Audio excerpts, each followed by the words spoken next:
Le travail et l'homme supraconscient constituent une des majeures transformations que connaîtra la société future. L'être conscient ne peut travailler sous les mêmes conditions que l'être inconscient et planétaire, à cause de l'extrême sensibilité de son éther. Par conséquent, la transformation éventuelle des corps subtils de l'homme conscient le poussera à exercer son travail à l'intérieur d'une structure sociale sensibilisée à ses besoins. Le travail chez cet homme ne peut plus avoir la même valeur psychologique qu'il comportait alors que ce dernier était encore aux prises avec une conscience personnelle qui relevait d'une expérience inconsciente sociale, à l'intérieur de laquelle aucune intelligence créative et réelle ne pouvait coordonner les activités de l'ego selon ses besoins réels. L'être supramental ne peut que constater son éventuel besoin de réunir ses forces créatives et de les diriger dans une direction qui convienne parfaitement à sa sensibilité et à son intelligence créative, nouvellement découverte. Mais tant que sa sensibilité éthérique n'a pas atteint un point culminant de développement, il peut continuer à travailler sous des conditions qui favorisent son état présent. Le travail de l'être inconscient est formulé selon les événements de vie qui précèdent sa conscientisation. Donc ce travail, par le fait même, ne peut servir la partie sensible et éthérique de l'être. Elle ne favorise que sa partie astrale. Et cette partie astrale, une fois transformée par l'énergie, ne peut plus répondre aux besoins du travail, tel qu'elle le pouvait auparavant, et l'être se trouve tout à coup dans une situation où ce même travail n'a plus l'attrait qu'il offrait auparavant, et l'ego se voit obligé, vibratoirement, de changer de travail, possiblement, de changer complètement son optique vis-à-vis le travail. Et plus il est impliqué dans ce travail, plus cette situation est difficile, car il sait qu'il ne peut retourner en arrière et en même temps, il sait qu'il doit travailler. Mais où et dans quoi? Il ne le sait pas encore parfaitement.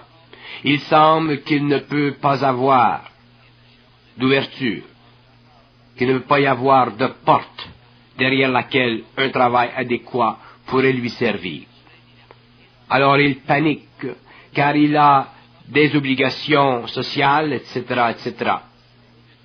Si l'être conscient est suffisamment conscient, il réalisera sa condition, sans être pris de panique.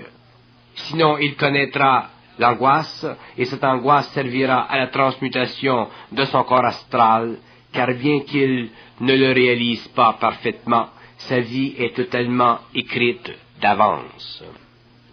Donc, l'ego souffre astralement de la condition temporaire, et cette souffrance lui sert, car elle lui permettra de connaître une plus grande sensibilité au niveau de sa conscience éthérique, sensibilité qui, en fait, sera demain la corne d'abondance créative.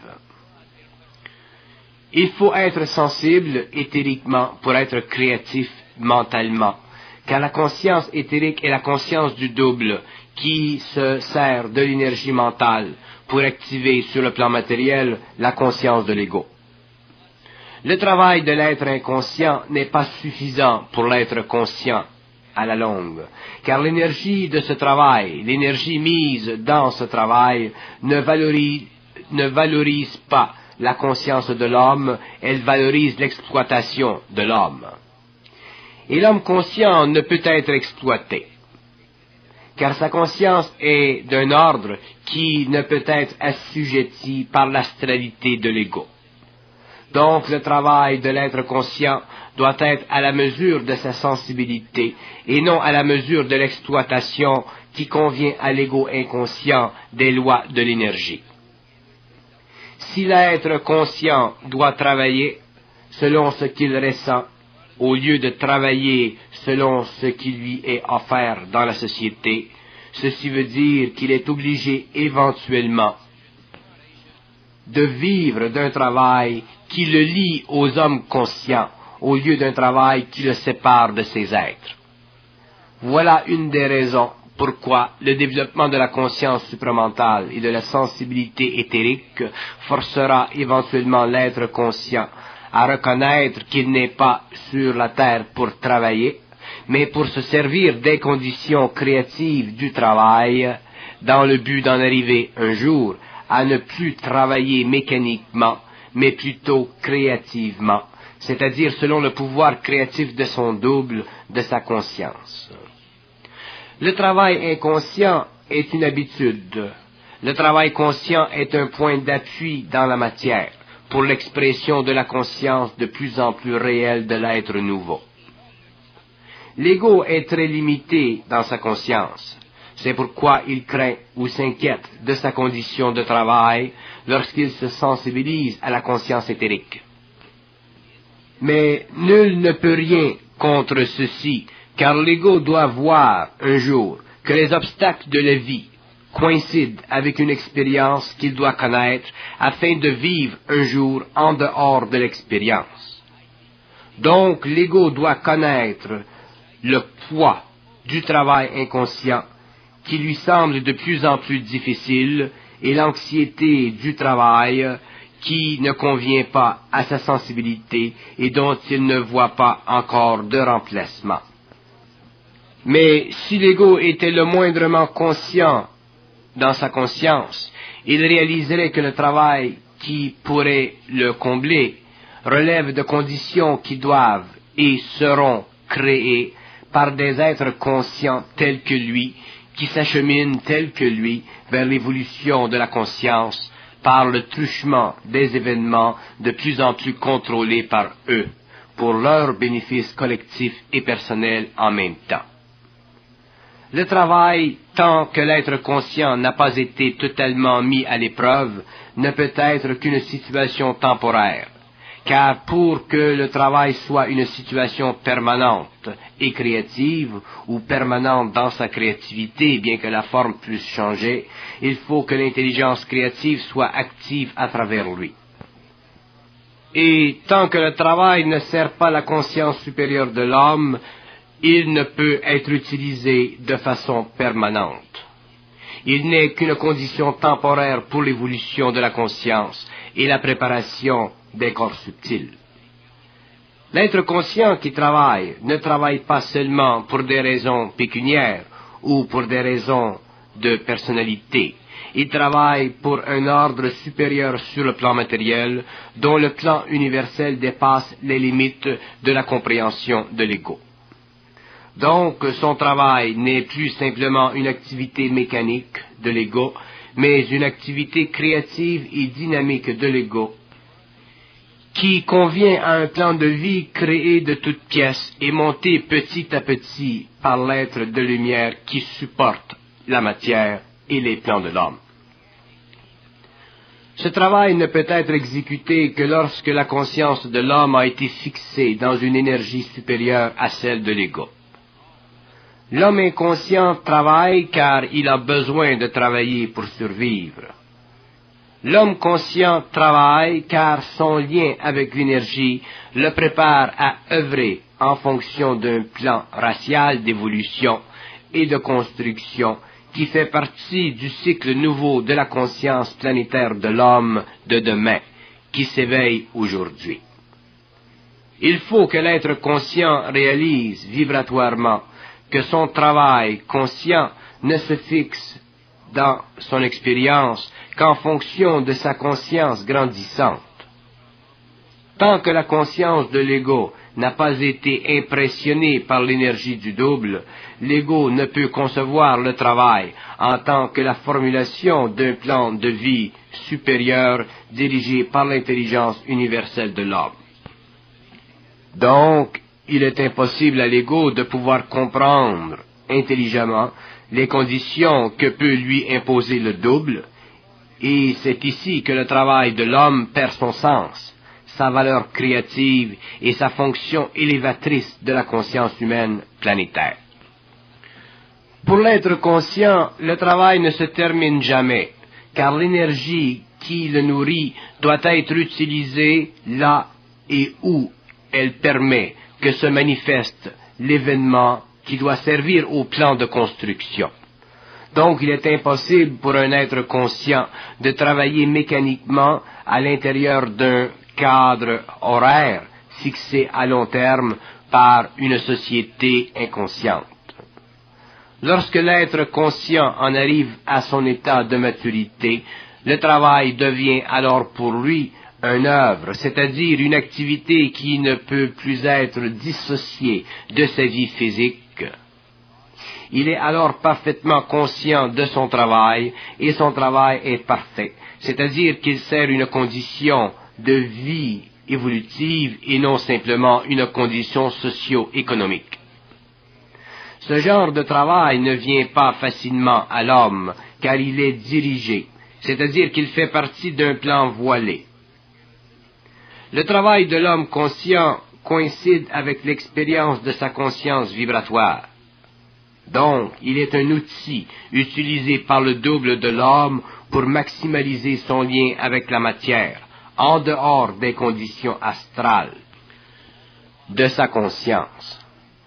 Ceci veut dire que tant que l'être conscient ne pourra se dédoubler et se servir des pouvoirs de sa conscience supérieure, il devra travailler afin de transposer dans ses corps inférieurs une énergie qui le lie à la matière par le biais de sa conscience éthérique, mais sans le support du corps de désir.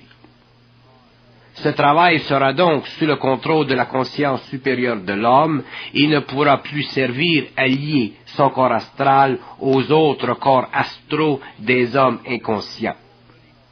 Donc le travail conscient n'aura plus de valeur pour l'homme inconscient, car il sera trop subtil. Si l'homme inconscient voit un homme conscient travailler, il ne verra que la partie matérielle du travail, et non la partie consciente et vibratoire. L'être conscient dans son travail s'apercevra que son travail est une plateforme pour l'exécution subtile d'un plan de vie qu'il reconnaîtra au fur et à mesure que les événements au cours de son travail se manifesteront, selon une programmation qui découlera de la perfection du plan de vie alloué à sa conscience en éveil. Plus il sera conscient, plus il verra les subtilités des événements à l'intérieur de son travail, tant sur le plan humain des relations que sur le plan purement matériel. Autrement dit, le travail deviendra un vrai atelier d'expérience où sa conscience percevra ce qu'elle n'aurait pu auparavant percevoir à l'intérieur d'un travail inconsciemment exécuté. Plus la conscience de l'être supramental se développera, plus il réalisera qu'il lui est impossible de travailler simplement pour travailler.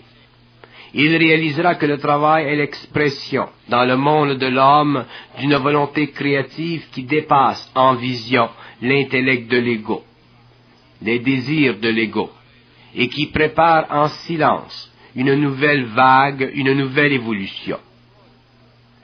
Le travail conscient comporte des avantages pour l'être qui coïncide avec le matériel, le pécunier.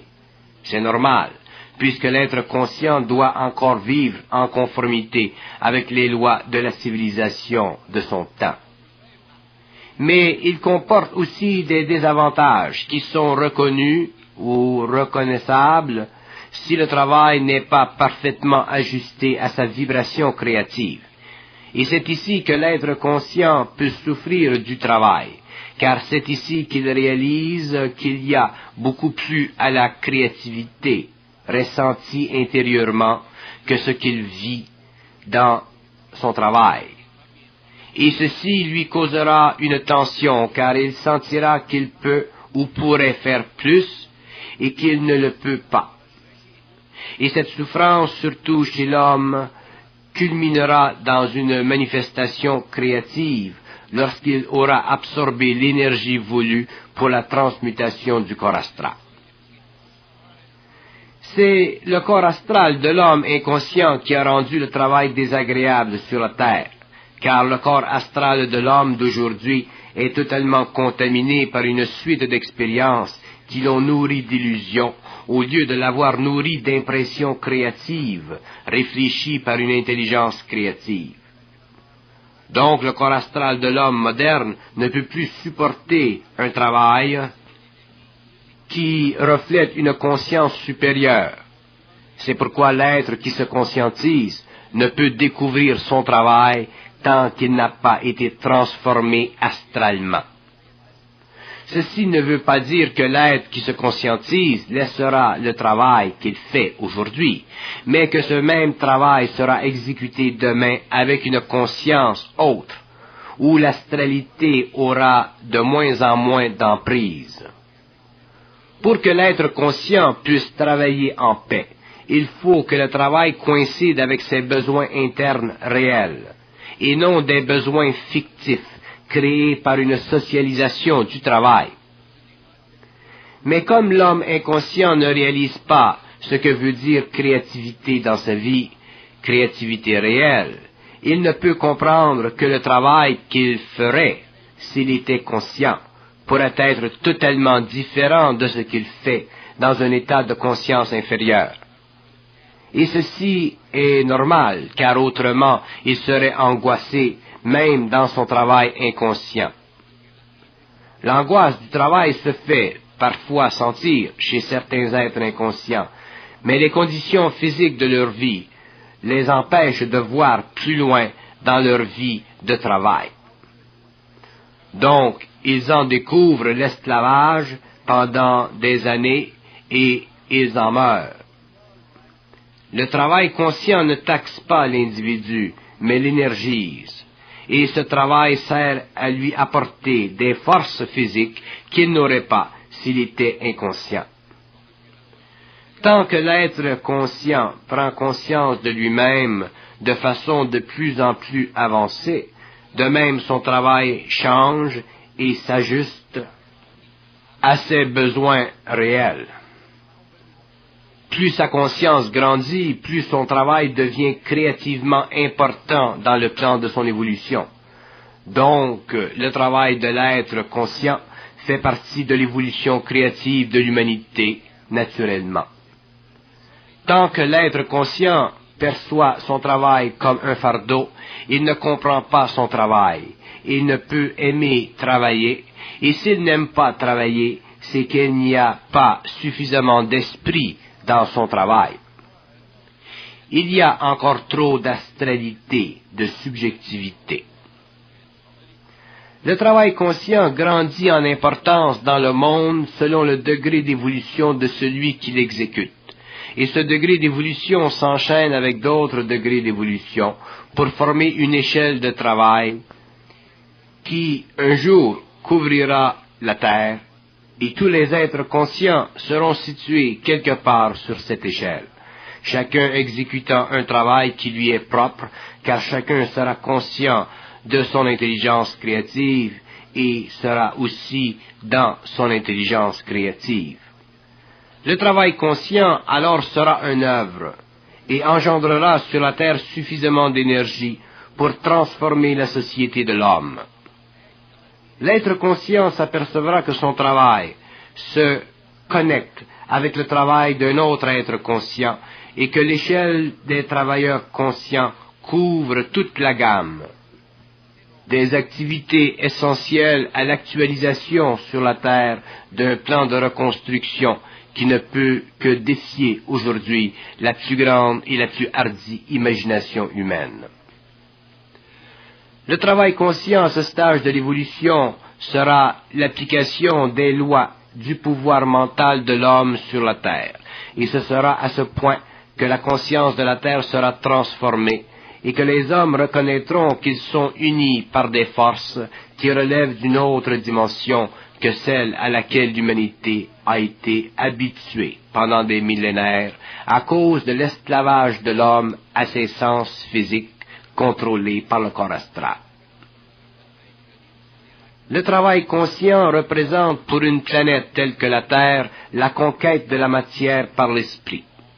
Mais un tel travail ne peut se concrétiser qu'avec le développement de la conscience individuelle de l'être humain. Tant que l'être conscient n'aura pas vibré aux plus hautes énergies possibles pour lui, il ne pourra pas connaître son travail. Il ne pourra goûter de son travail. Donc le travail demeurera pour lui un fardeau ou un plaisir agréable quelconque qui l'empêche de s'ennuyer dans la vie. Il y a beaucoup plus au travail conscient que l'être qui se conscientise ne peut s'imaginer. Il y va d'un plan de vie conforme à son niveau d'évolution, plan de vie qui pour un certain nombre dépassera un jour les limites matérielles du corps physique, pour atteindre les dimensions cosmiques de la conscience individualisée. Le travail conscient ne peut échapper aux lois de l'énergie, car ce sont ces forces qui l'ont rendu possible. Donc ce seront ces mêmes forces qui le raffineront jusqu'à ce que le travail puisse, un jour, faire partie du pouvoir de la conscience humaine nouvelle. L'être conscient qui travaille consciemment voit petit à petit son travail comme faisant partie intégrante d'un plan d'action qui se déroule selon la vibration mentale qui agit créativement chez lui. Cette vibration mentale prend de plus en plus de pouvoir sur le plan matériel lorsque l'ego s'ajuste à elle, et c'est à partir de la réalisation de cette vibration, de cette énergie dans le mental, que le travail devient conscient et que l'homme conscient ne travaille plus simplement en fonction de sa psychologie subjective, mais en fonction du pouvoir créatif de son mental, de plus en plus ajusté aux forces intelligentes de l'évolution. Le travail conscient permettra à l'homme conscient de s'intérioriser, d'intérioriser ses activités planétaires. Il pourra travailler donc, trouver substance dans le maintien de sa vie matérielle, en fonction d'une activité créative qui sera commune d'intelligence avec d'autres êtres conscients, afin que le travail devienne un plaisir créatif au lieu d'être un fardeau expérientiel. Tant que l'être conscient n'aura pas atteint un certain niveau de maturité vis-à-vis sa sensibilité nouvelle, le travail continuera à servir de plateforme pour la transformation de ces corps subtils. Mais dès que l'être conscient sera réellement dans son intelligence, le travail fera partie intégrante de sa conscience créative et ne sera plus un fardeau, car il n'y aura plus de souffrance rattachée à la vibration, à l'énergie. Pour que l'énergie du travail soit intégrée à la conscience mentale de l'homme, il faut que son énergie astrale ait été transformée, afin qu'elle ne puisse faire interférence avec les lois d'harmonie que requiert l'intelligence créative et supramentale pour sa manifestation et son pouvoir organisationnel sur le plan matériel. Son travail ne peut faire autre que de servir à un plan d'évolution supérieure, et les conditions d'évolution de son travail sont liées à ce plan d'évolution. Le problème de l'homme inconscient, c'est qu'il ne connaît pas les conditions évolutives de son travail. Donc, il subit son travail. L'être conscient ne subit pas son travail. Il peut, pendant un certain temps, subir la tension vibratoire de l'énergie de son travail, mais cette condition temporaire sert à ajuster son corps mental et son corps émotionnel à l'énergie de son travail, afin que ce dernier devienne de plus en plus parfait, perfectionné. Lorsque le travail de l'homme conscient est parfait, parce que sa conscience est parfaite, le travail sert à l'évolution de l'homme, de sa société, de sa civilisation.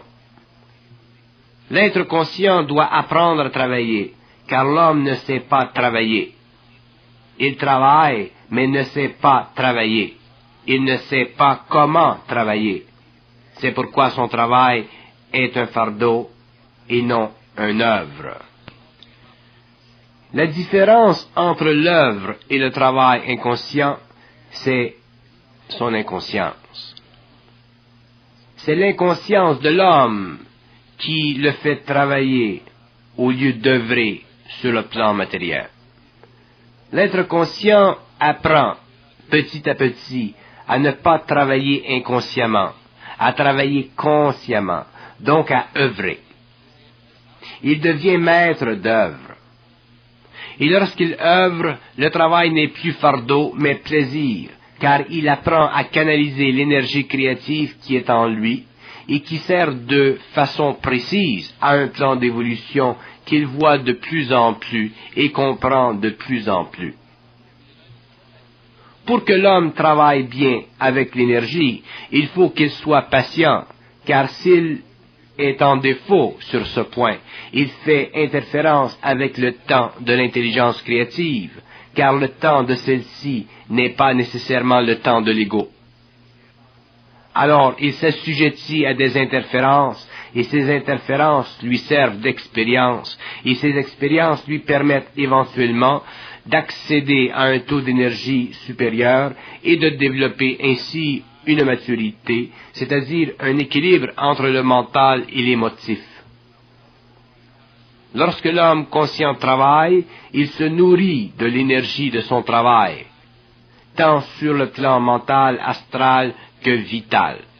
Donc son travail devient pour lui non pas seulement une activité créative mentale, mais aussi un support de vie qui lui permet de plus en plus de s'intégrer à l'énergie, afin que l'énergie elle aussi s'intègre de plus en plus à la matière, à la vie de l'homme de la terre.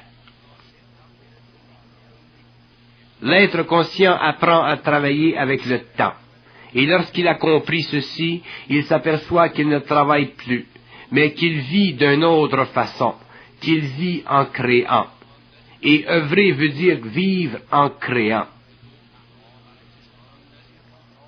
L'ego de l'homme inconscient se sert du travail, car il a besoin de travailler pour survivre. L'être conscient, dans les conditions actuelles de la civilisation, a aussi besoin de survivre, tant qu'il ne possède pas le pouvoir de la lumière en lui. Mais au lieu de travailler simplement pour sa survie, il travaille créativement et son travail devient conjonctivement l'activité dont il a de besoin pour sa survie matérielle. Mais il ne travaille pas pour survivre, il travaille et survit en même temps. Donc la tension psychologique du travail n'existe plus. Il n'y a que la tension vibratoire de l'énergie créative en lui, et c'est cette énergie qui lui donne le support dont il a de besoin pour bien survivre pendant qu'il crée ou pendant qu'il œuvre. Durant l'évolution, l'homme devait subir le fardeau du travail, car il devait connaître les conditions de sa vie planétaire et existentielle. Mais au cours de l'évolution, l'homme n'a plus à souffrir les conditions planétaires et existentielles de l'ancienne humanité, car son niveau de conscience a été élevé au-delà de l'inconscience historique et expérimentale de l'humanité. Il prendra possession alors de sa volonté et de son intelligence créative. Donc le travail n'a plus ici la même valeur et son importance change, se transforme en fonction de ce qu'il voit, de ce qu'il sait. Le travail n'a plus d'importance sur le plan psychologique, il n'a d'importance que sur le plan vibratoire du mental supérieur. Donc son importance devient d'ordre évolutif, car il engendre une énergie qui affecte les hommes, qui affecte l'ordre planétaire. Pour l'être inconscient, le travail a une importance psychologique, tant sur le plan purement pécunier ou matériel, que sur le plan de sa valeur sociale, statutaire, selon son insécurité psychologique. Donc, pour l'être inconscient, le travail a une valeur de sécurisation psychologique, tandis que pour l'être conscient, le travail n'a pas de valeur psychologique, mais simplement une valeur créative, en fonction de l'énergie créative et vibratoire dont il a conscience et qui lui donne le support de vie à tous les niveaux. dont il a de besoin pour être en harmonie avec lui-même. Lorsque l'être conscient commence à œuvrer, il ne peut plus cesser. Car œuvrer veut dire travailler avec les forces de vie et générer sur le plan matériel ou sur d'autres plans les conditions qui relèvent de l'intelligence de ces forces, avec lesquelles l'homme conscient est de plus en plus en fusion, en harmonie.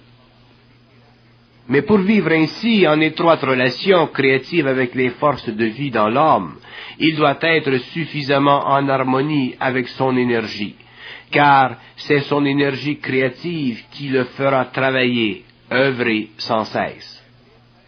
Sinon, tel dans le cas de l'homme inconscient, qui n'est pas en harmonie vibratoire avec lui-même, le travail mécanique peut devenir un fardeau qui affecte l'homme et ne le nourrit plus. Le travail n'est plus alors un support de vie, mais une pénalité dans la vie, où l'homme, au lieu de grandir en intelligence créative, perd petit à petit sa personnalité à travers un travail qui le mange, qui le ronge et peut le détruire. Le travail conscient s'impose à l'être conscient, car l'intelligence créative, l'énergie, devient de plus en plus forte, de plus en plus présente, car l'esprit de l'homme devient de plus en plus uni à l'intelligence universelle. Et lorsque l'être conscient commence à s'apercevoir que le travail conscient s'impose à lui, il réalise concrètement qu'une intelligence, qu'une force créative agit derrière lui et qu'elle prend de plus en plus de place dans sa vie de travail.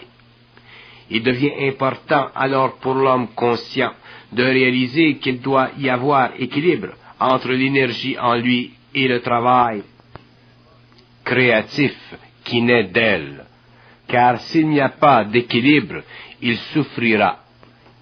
Et s'il souffre, ce ne sera pas à cause de l'énergie, mais parce que ses corps subtils ne seront pas suffisamment ajustés à elle pour la bien recevoir et la bien canaliser.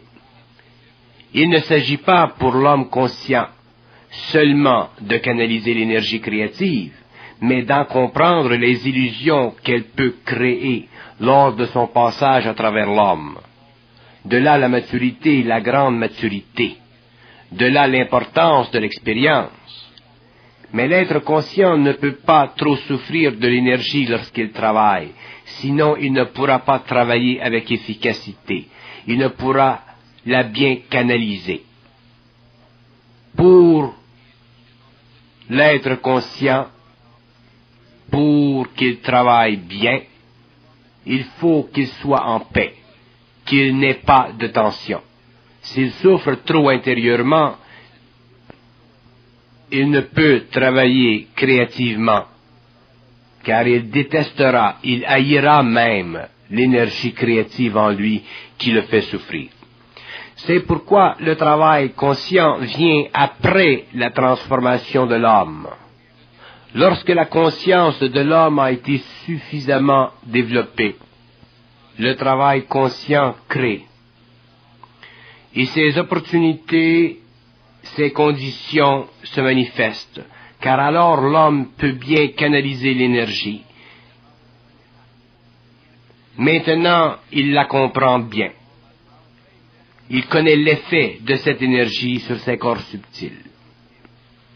Mais avant que le travail conscient fasse partie de la vie de l'homme, il faut que l'énergie se soit harmonisée en lui.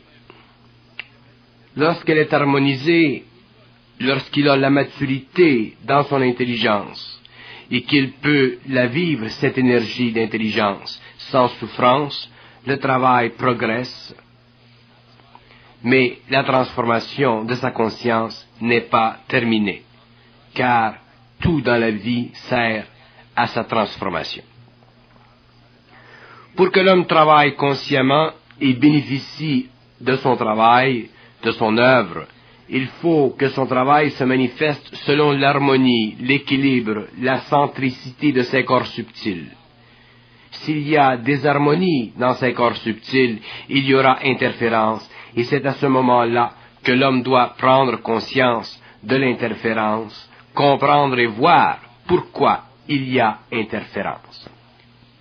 S'il ne comprend pas et ne voit pas pourquoi, il travaillera contre l'énergie, avec trop de voile en lui.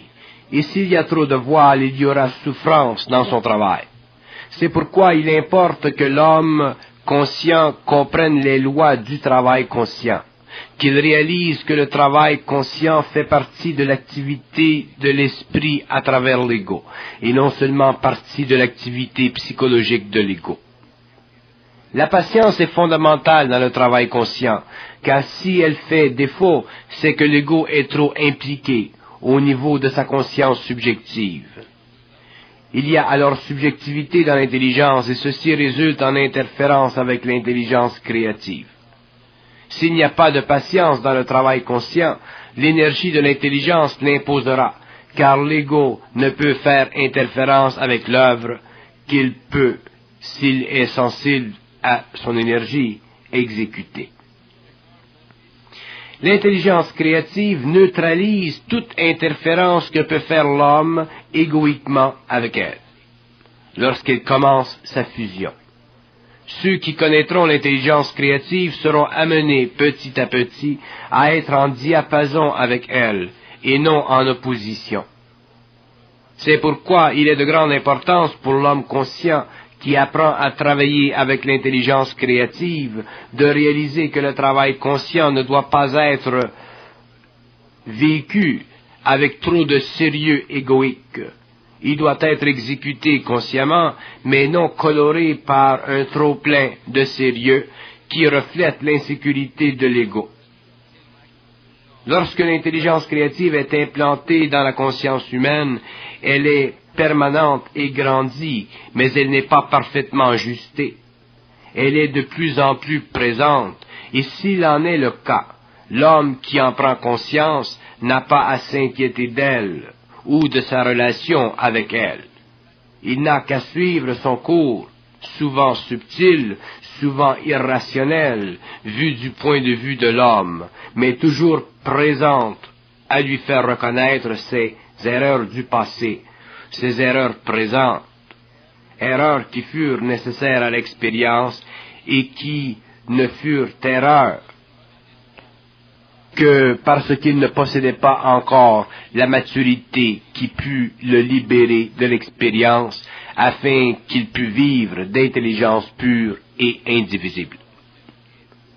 Donc, l'homme conscient n'a qu'à suivre le rythme de son intelligence créative, ne pas essayer de la faire évoluer plus rapidement qu'elle ne peut descendre en lui, et ne pas se soumettre à la fantaisie de l'ego qui veut subjectivement que les choses aillent toujours à sa guise. C'est une illusion, et l'homme en paiera le prix éventuellement, car la vie inconsciente ou ses actions non suffisamment conscientisées forceront l'énergie à lui faire comprendre la réalité de fond entre elle-même et l'homme, qui ascendent vers la conscience de l'énergie de la lumière. L'être conscient s'aperçoit à la longue que son travail n'est pas simplement une activité d'ordre social, mais une activité créative et hiérarchique. C'est-à-dire qu'il s'aperçoit que son œuvre fait partie d'une œuvre plus vaste qui prend ses origines derrière le voile de la matière, sur les plans subtils de la vie supérieure et perfectionnée. C'est à ce point que le travail de l'homme conscient devient important dans la vie créative du nouvel initié. Il devient important pour lui et pour la vie, l'évolution de la conscience planétaire. C'est ici que son travail prend une envergure, une qualité qui ne peut pas être perçue ou reconnue dans le monde du travail inconscient. Car cette qualité n'est pas du monde de l'ego, mais du monde de l'intelligence canalisée par l'ego. C'est pourquoi le travail conscient est une œuvre, et que peu d'hommes, dans un même temps, sont doués pour cette œuvre. Et ceux qui le sont le reconnaissent lorsqu'ils ressentent l'énergie de l'œuvre, et savent reconnaître autour d'eux ceux qui sont doués pour une autre facette du même œuvre. Et c'est avec eux qu'ils travaillent, qu'ils travailleront et qu'ils établiront des liens fraternels et indivisibles qui assureront la propagation dans le temps d'une activité créative qui ne sera comprise dans toute son ampleur que par ceux-là qui seront les plus sensibles à leur intelligence créative et qui auront le plus absorbé l'énergie de cette intelligence. Donc, qui auront le plus souffert en tant qu'initiés, en tant que canal. L'être conscient qui travaille doit apprendre à s'ajuster graduellement à sa vibration, afin qu'elle puisse coïncider à travers son ego avec celle d'autres hommes conscients tels que lui, qui font partie d'un même plan de vie intégral qui prend son origine sur le plan mental supérieur de l'homme. Le travail conscient, bien que lent dans son évolution, est profond dans son intention créative et grand de conséquences pour ceux qui vivent et en retirent les fruits de ses effets conséquentiels. Et seuls ceux qui, au-delà de l'ego, peuvent voir, en comprendront les aspects et pourront en découvrir les manœuvres ou en réaliser l'extrême et subtile intelligence. L'homme qui travaille consciemment n'a plus à s'inquiéter de la vie du travail et de son aspect matériel et pécunier. Cet homme vit dans son travail et la vie s'exécute à travers son travail. Donc il devient de plus en plus sécure dans son être, il devient de plus en plus inviolable dans son droit au matériel de la vie, il devient de plus en plus autonome et centrique et dépend de moins en moins psychologiquement des aspects fictifs d'un travail qui relève d'une convention et d'une organisation sociale créée ou mise en place durant l'évolution. L'être conscient apprend à travailler selon un rythme qui dépend de plus en plus de l'énergie créative qui pulse en lui, de sorte que l'ego, avec le temps, devient clairement désengagé subjectivement et s'engage objectivement dans l'énergie.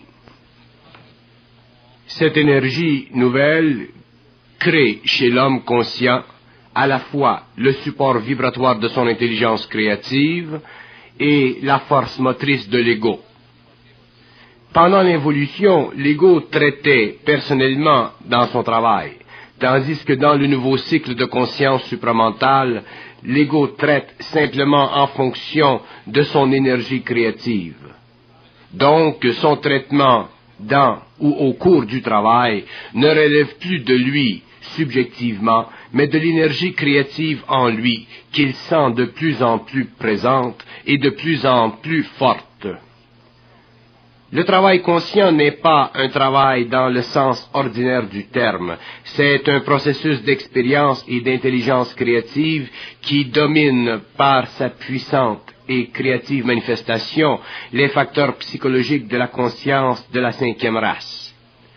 De sorte que tout être conscient contrôle toujours à long terme l'évolution de son activité créative vis-à-vis l'humanité ambiante. Il ne lui suffit plus, à un certain moment donné, d'être conscient par période. Il a besoin d'être conscient de façon continue et de voir la continuité de sa conscience créative en action. C'est de cet ordre de choses que naîtra sur Terre une micro-société à l'intérieur de laquelle une puissante volonté créative, une puissante intelligence créative guidera la destinée de l'homme nouveau. L'être conscient doit en arriver à considérer son travail comme faisant partie de lui-même et de quelque chose d'autre dont il ne comprend pas encore la totalité du plan d'ensemble.